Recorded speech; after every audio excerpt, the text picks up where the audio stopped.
నేను last time Lokesh Babu తెల్లా దగ్గరగా చూసా. ఆ రోజున 11 రోజులు లోకేష్ బాబు అమెరికాలో పర్యటిస్తే, పోయిన సంవత్సరం ఇదే టైంలో నవంబర్ 6న వచ్చేసారు. నవంబర్ 5న 6న వచ్చారు. దానికి ముందు అక్టోబర్ 31న ఎన్టీ రామారావు స్టాచ్యూ అన్వీల్ చేశారు అట్లాంటాలో. కానీ ఈసారి ఎల్లపోట కారణం ఆ రోజున ఒక్కరోజు తప్ప అన్ని రోజులు పరిశ్రమల తేటమే లక్ష్యంగా ఆల్ ఇండస్ట్రీస్లతో కలిసి, అది శాన్ ఫ్రాన్సిస్కో వెళ్ళినా, డాలస్ వెళ్ళినా, ఆస్టిన్ టెస్లాకి వెళ్ళినా, అలాగే ఐటీసో మీటింగ్కి వెళ్ళినా, అన్ని టెక్నాలజీ కంపెనీలతో మీటింగ్ అయ్యి మీట్ అండ్ గ్రీట్ పెట్టి వాళ్ళతో చర్చించి, ఆ రోజున తను పడిన కష్టానికి నిదర్శనం గూగుల్ ఇవాళ డేటా సెంటర్ వైజాగ్లో పెట్టడం. అలాగే ఇప్పుడు ఆయనతో పాటు నేను వెళ్దాం అనుకున్నా.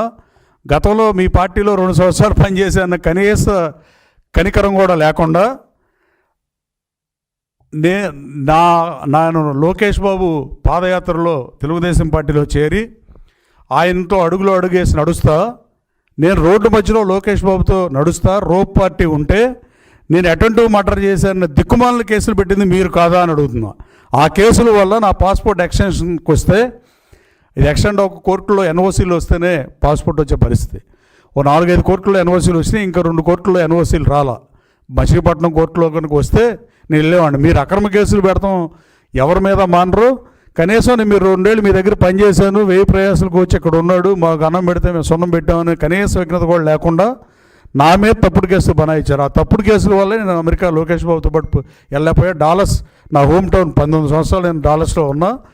అక్కడ మీటింగ్ కూడా వెళ్ళలేకపోవడం కారణం గత పాలకులు పెట్టిన అక్రమ కేసులే. లేకపోతే డెఫినెట్గా నేను ఐ విష్ ఐ కుడ్ మా ఊరు అయినా నా సెకండ్ హోమ్ టౌన్ వెళ్తుంటే నేను ఎందుకు వెళ్ళకుండా ఉంటా. దానికి కారణం కూడా గత పాలకులే. ఇప్పుడు అతను ఎవరిని వద్దని ఆపేశారేంటి? కాదండి, ఇప్పుడు అతన్ని ఎవరిని కొడాలని నువ్వు తిరగొద్దని ఆపేశారేంటి? మళ్ళీ ప్రజాక్షేత్రంలో సీరియస్గా ఉండడానికి. అతనికి ఆరోగ్య సమస్య ఏదో వచ్చింది, సరే దానికి 6 నెలలు రెస్ట్ అని నిన్న ఎవరో చెప్పారు నాతో. కానీ అంతకుముందు సంవత్సరం ఏం చేశాడు? తిరిగాడు ఇక్కడ. ఆరోగ్యం ఇష్యూ రాకముందు, హెల్త్ ఇష్యూ రాకముందు, హెల్త్ గురించి మాట్లాడకూడదు మనం, కానీ హెల్త్ ఇష్యూ రాకముందు సంవత్సరం ఏం చేశాడు? కనీసం ఓడిపోయినాక కౌంటింగ్ సెంటర్ నుంచి వెళ్ళిపోయాడు తప్ప. నేను ఓడిపోయా 2019లో. నేను గన్నవరం వెళ్ళా, ప్రెస్ మీట్ పెట్టా, స్టేట్మెంట్ ఇచ్చా. ఎమ్మెల్యే వాళ్ళని నా కోరిక తీరపోయినా మీ కోరికలు తీరుస్తా, మీకోసం పనిచేస్తానని చెప్పా. ప్రజా తీర్పుని స్వాగతిస్తానని చెప్పా. కనీసం అది కూడా తెలియదు. మంత్రిగా పనిచేశాడు, బుద్ధి తక్కువ పెద్ద మనిషిలాగా. కనీసం ఓడిపోయిన తర్వాత ప్రజా తీర్పును గౌరవిస్తానని చెప్పాడు గుడివాడ ప్రజలకి. గుడివాడ ప్రజలు ఓడిచ్చారనే కక్షతో సంవత్సరం రాలేదా? రమ్మనండి, ఎవడొద్దన్నాడు? మేము రావాలనే చూస్తున్నాం, రాకుండా ఎందుకు దాక్కుని ఉంటాం? లేదా ఎన్టీఆర్ టు వైఎస్ఆర్ ట్రస్ట్ అని పెట్టాడు. అలాంటి కొత్తదేమన్నా ఓ పథక రచన ఏమన్నా చేస్తున్నాడేమో. ఇదే విజయవాడ నుంచి గుడివాడ వెళ్ళేటప్పుడు బస్సు పోయాక కంకిపడి వెళ్ళినట్టుగా. ఎవరైనా రాజకీయాల్లో ఉంది అంతిమంగా ప్రజాసేవ చేయటాకే. కథ భాష మారింది. అంతకుముందు చంద్రబాబు నాయుడు గారు నా మీద పోటీ చేయి, లోకేష్ బాబు నా మీద పోటీ చేయనివాడు. ఇప్పుడు కూడా మరి చంద్రబాబు గారు లోకేష్ రావాలని అడుగుతాడు, లేకపోతే రాము మీద ఓడిపోయాడు కాబట్టి ఇంకా ఆ మాటలు మాట్లాడడం చూద్దాం, వచ్చినా తెలుస్తుంది కదా. రాకముందే ఉంది. ఇప్పుడు ఈ గుడివాడ నియోజకవర్గం నుంచి నేను 4 సార్లు అవకాశం ఇచ్చి 20 సంవత్సరాలు శాసనసభ్యుడిగా ఎన్నుకుంటే, నువ్వు ఓడిపోయిన తర్వాత గుడివాడ మొహం చూడకుండా సంవత్సరం ఉన్నావంటేనే గుడివాడ ప్రజలు ఆలోచిస్తున్నారు. అలాగే రాష్ట్ర ప్రజలు కూడా డెఫినెట్గా అనుకుంటారు, పవర్ ఉన్నప్పుడే ఉంది. పవర్ ఉన్నప్పుడు పవర్ ఈజ్ పవర్.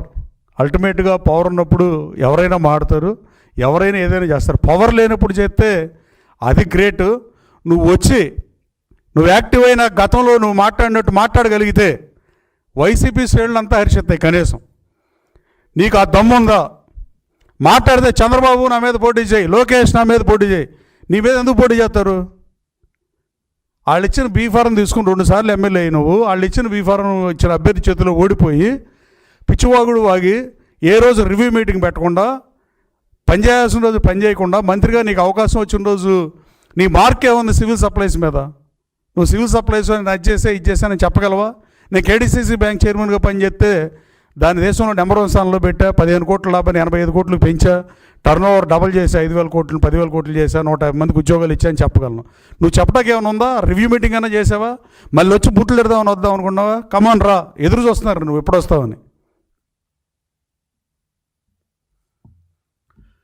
ఇంకా ఇందాక ఓ సోదరుడు అడుగుతున్నాడు, క్రికెట్ గెలిచాడని మాజీ ఐఎన్పిఆర్ మంత్రి మాట్లాడుతున్నాడని. లోకేష్ బాబు మీద అట్లాంటి వ్యంగ్య విమర్శలు చేయాల్సిన అవసరం ఉందని నేను భావించట్లా. సూటిగా ఆయనకి చెప్పదలుచుకున్నా.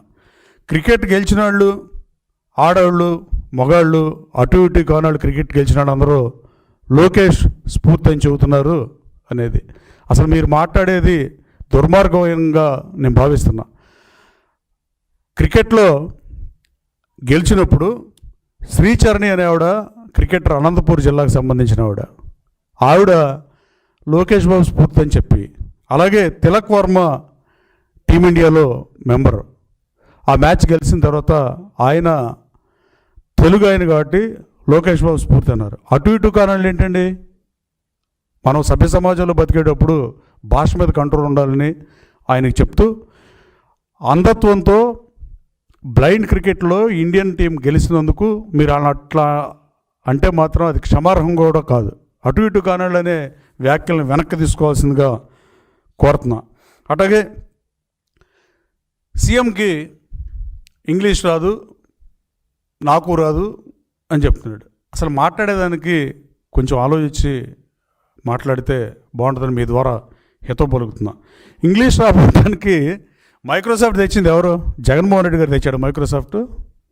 నువ్వు తెచ్చావా? ఐటీ మంత్రి తెచ్చాడా? మీ ఐటీ మంత్రి.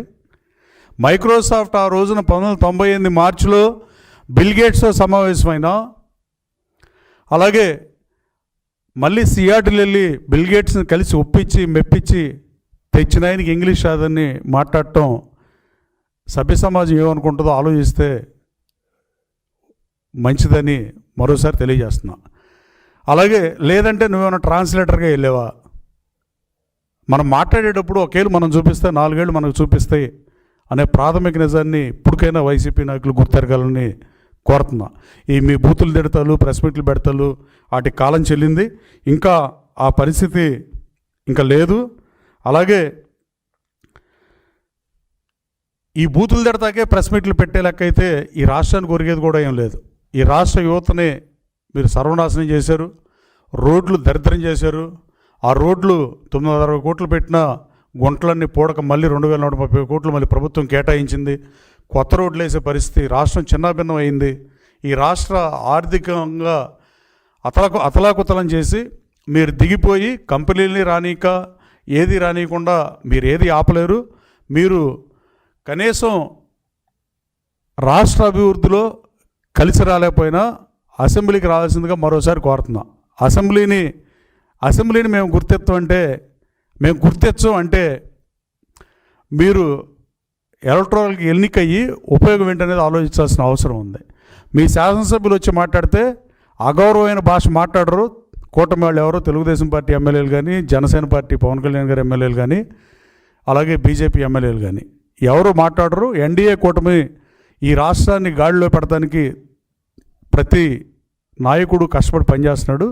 దీన్ని వెల్కమ్ చేయాల్సిందిగా వైసీపీ నాయకులకు ఆ బుద్ధి ప్రసాదించాలని దేవుని కోరుకుంటున్నా. Thank you.